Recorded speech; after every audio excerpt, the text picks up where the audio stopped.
Hello students, आपलं ठरल्याप्रमाणे काही जणांनी जसं मला सुचवलं की आपण पार्ट 1 पहिले सुरू करूया. म्हणून पार्ट 1 चा आपण आज सेट हा चॅप्टर सुरू करतोय. सो आता set, if you want to learn about set, first we will try to define what is set. So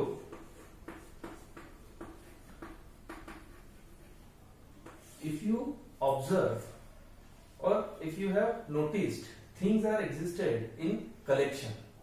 जैसे बरेचसे एग्जांपल्स आपल्याला देता येतील. Many things around us are in collection, or we can say it in group. For example, there are books on our study table, or there are many pair of shoes in our shoe rack, or as we play, there are many toy cars. So all these things exist in group or in a collection. So now how we can define or how we can mathematically relate this collection? That is why we are going to start this chapter. Say now these collections we are talking about, ह्या ज्या collections बद्दल आपण बोलतोय, there is some mathematical properties attached to it.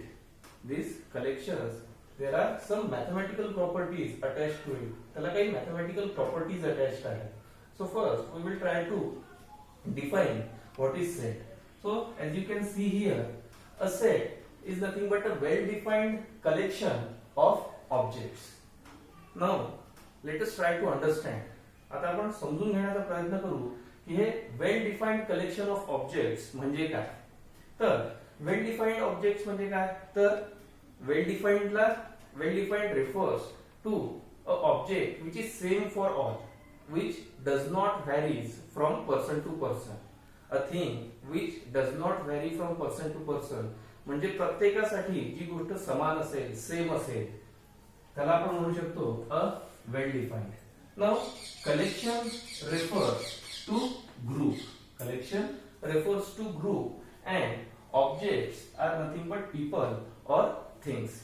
So a well-defined collection of objects is nothing but set. Now there is one thing you should note. एका गोष्टीकडे तुम्हाला विशेष लक्ष द्यावं लागेल, ते म्हणजे काय, a collection of things will be a set. Collection of things will be a set only if it is well defined. म्हणजे नुसतं कलेक्शन, नुसतं ग्रुप असून चालणार नाही, तर त्या वस्तूंच्या ग्रुपला आपण सेट केव्हा म्हणू शकू, if it is well defined. So we will study now what is this well defined means. For that we will take some of the examples. Suppose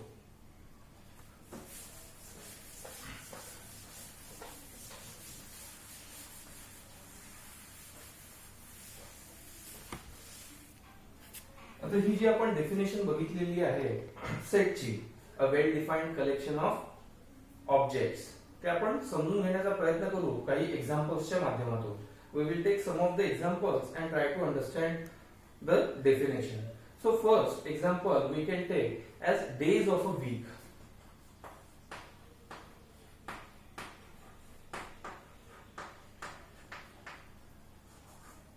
days of a week. Now is it a set or not, हा set आहे की नाही आहे हे check करण्यासाठी we should ask two questions to ourselves. आता हे दोन क्वेश्चन्स कोणते आहेत. First question, is it a collection of objects. Is it a collection of objects. And second question we should ask ourselves, दुसरा प्रश्न जो आपण स्वतःला विचारायला हवा तो आहे, is it well defined.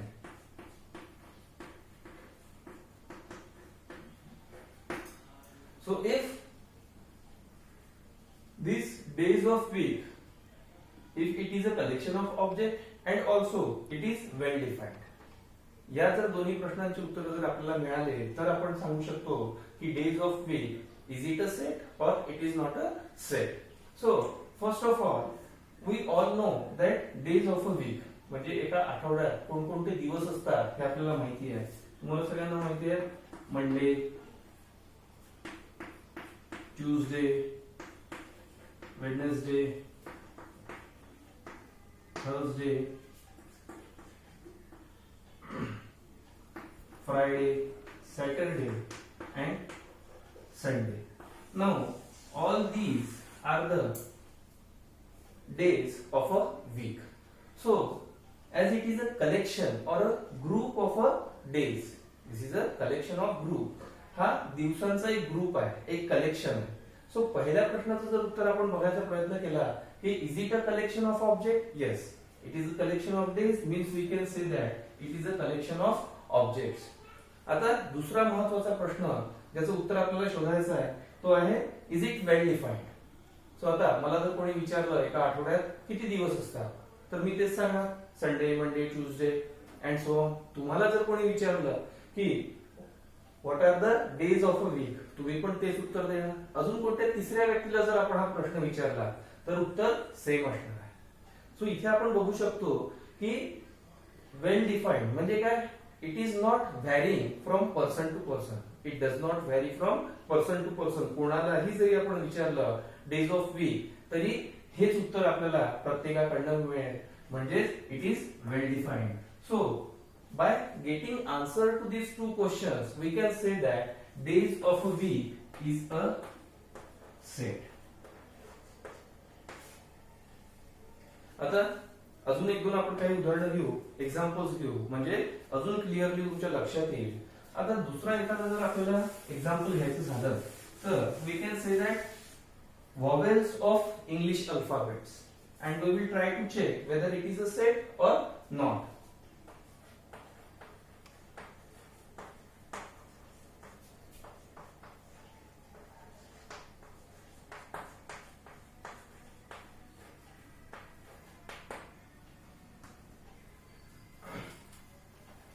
Vowels of English alphabet. Now again we must so vowels of English alphabet. Now we have to understand whether it is a set or a not. त्याच्यासाठी आपल्याला परत दोन प्रश्नांची उत्तरं शोधायची. Is it a collection of object and secondly is it well defined. Well defined आहे की नाही आणि कलेक्शन ऑफ ऑब्जेक्ट्स आहे की नाही. तर आता व्हॉवेल्स ऑफ इंग्लिश अल्फाबेट म्हटल्यावर तुम्हाला प्रत्येकाला माहिती आहे A E I O U. These are the vowels of English alphabets. हे इंग्लिश अल्फाबेट्सचे व्हॉवेल्स आहेत. So we know that A, E, I, O, U, these are the letters of English alphabets. Means it is a group or a collection of alphabets. Means it is a collection of object. So पहिला प्रश्नाचं उत्तर आपल्याला मिळालं, it is a collection of object. Now we will try to understand whether it is well defined or not. तर आता कोणालाही जरी विचारलं ज्याला इंग्लिश लँग्वेज येते, what are the vowels of alphabet, प्रत्येकाकडनं आपल्याला हेच सेम उत्तर मिळेल. Means we are getting same answer, that is it is not varying from person to person. Means this is also well defined. So it is a collection of objects as well as it is well defined. So we can say that this is a set.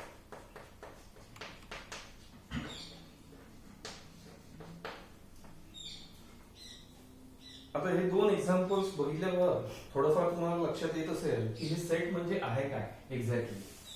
Set that is nothing but collection of well defined objects. त्याच्यामध्ये आपण बघितलेलं आहे well defined refers to which does not change from person to person. Then collection is nothing but a group, and next objects mean persons or things.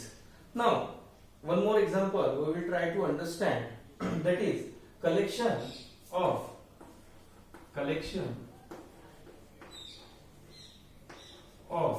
best Indian actors.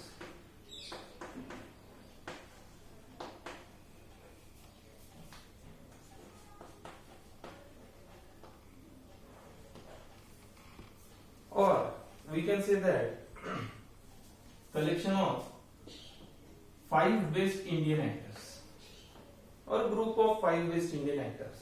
आता याच्यामध्ये परत आपल्याला स्वतःला दोन प्रश्न विचारायचे. It is a collection of objects and second is it well defined. तर आता या दोन्ही प्रश्नांकडे जर तुम्ही लक्ष दिलं तर ऑब्विसली कोणतेही 5 इंडियन ऍक्टर्सचे नावं जर आपण घेतले तर it is collection of people, means it is a collection of object. So पहिल्या प्रश्नाचं तर उत्तर आपल्याला मिळालं. Now we have to check whether it is well defined or not. हे वेल डिफाइंड आहे की नाही आहे हे आपल्याला चेक करायचं आहे. तर आता याच्यामध्ये आपण बघू शकतो, मला जर 5 आवडत्या कलाकारांची नावं लिहायला सांगितले तर माझी चॉईस काही वेगळी असू शकते, तुमची चॉईस काही वेगळी असू शकते. तुम्ही जर आपल्या काही फ्रेंड्सला विचारलं तर त्यांची चॉईस अजून काही वेगळी असू शकते. म्हणजे याच्यामध्ये तुम्ही बघू शकता की दुसऱ्या प्रश्नाचं जे उत्तर आहे त्याच्यामध्ये आपल्याला it is varying from person to person. प्रत्येक माणसानुसार या प्रश्नाचं उत्तर आपल्याला वेगवेगळं मिळू शकतं. Means it is not well defined. It is not well defined.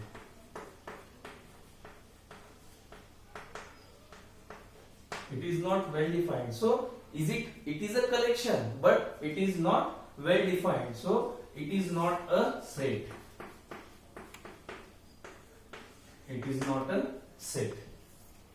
So आता तुमच्या लक्षात येत असेल, अजून एक एक्झाम्पल आपण याच्यामध्ये बघू. समजा जर तुम्हाला विचारलं all tall students of your class, तुमच्या वर्गातले सर्व टॉल विद्यार्थी, सर्व उंच विद्यार्थी. आता परत या प्रश्नामध्ये आपल्याला तो सेट आहे की नाही आहे हे माहिती करून घेण्यासाठी परत 2 प्रश्न स्वतःला विचारावे लागतील. कोणते 2 प्रश्न? Is it a collection of object?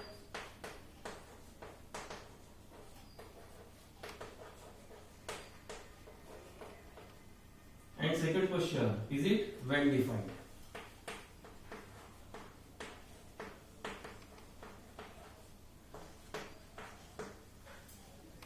या 2 प्रश्नांची उत्तर आपल्याला विचारावे लागतील. सो तुमच्या क्लासमधल्या उंच विद्यार्थ्यांचा group, obviously it is a group of people, so it is a collection of object. But is it well defined?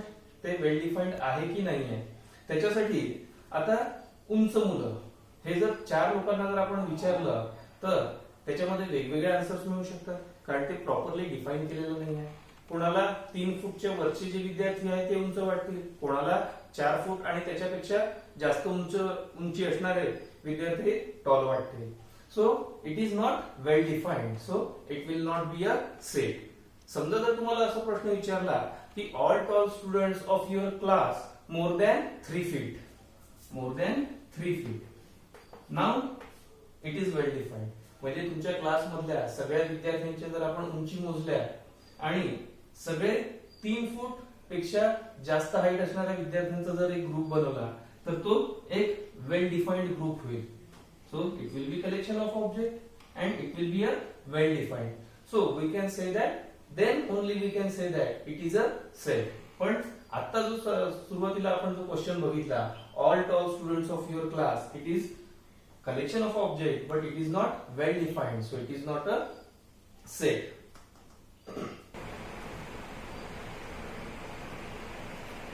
I hope तुम्हाला आतापर्यंत जे आपण एक्झाम्पल्स घेतले आहेत ते समजले असतील.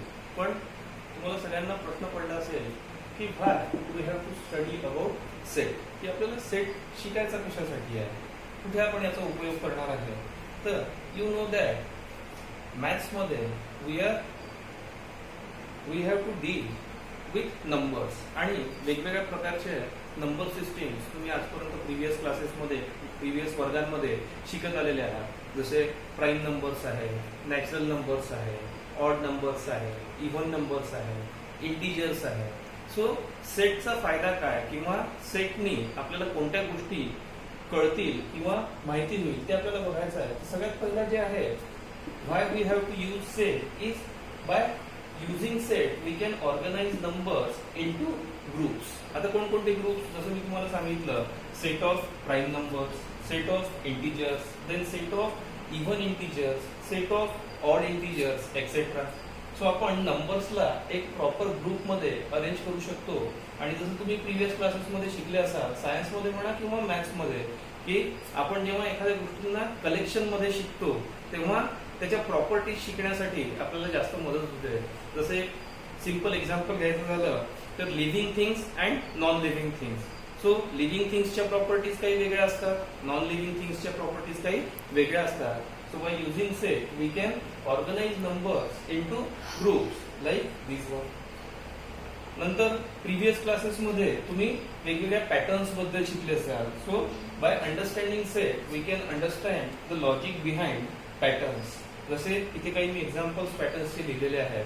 सो याच्या मागचं लॉजिक काय आहे ते समजण्यास सुद्धा आपल्याला सेट थेअरीने मदत होते. So in short set theory helps us to explain a collection of objects in a better and easier way.